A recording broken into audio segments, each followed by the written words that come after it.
umani ng iba't ibang reaksyon mula sa mga netizens ang naging biro ni Vice Ganda kay Baby Doll Johaira sa isang segment ng It's Showtime. Agad itong naging usap-usapan sa social media matapos kumalat ang video clip ng naturang eksena. Sa nasabing bahagi ng programa, pinugahan umano ni Vice ng tubig sa mukha ang dancer. At pabirong sinabi, "Anong nangyari sa'yo? Bakit nagputik ka?" Dahil dito, may ilang manonood ang nagpahayag ng kanilang pagkadismaya at nagsabing hindi umano angkop ang naturang biro, lalo na sa isang live television show.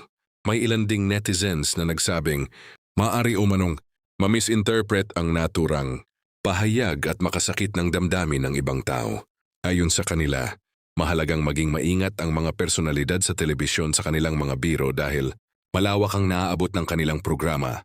Sa kabilang banda, marami rin ang agad na dumepensa kay Vice Ganda.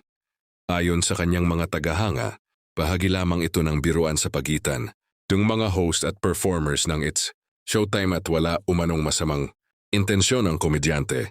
Iginiit pa ng ilan sa kanyang supporters na kilala si Vice sa kanyang kakaibang estilo ng pagpapatawa at malapit ang samahan niya sa mga taong kasama niya sa programa.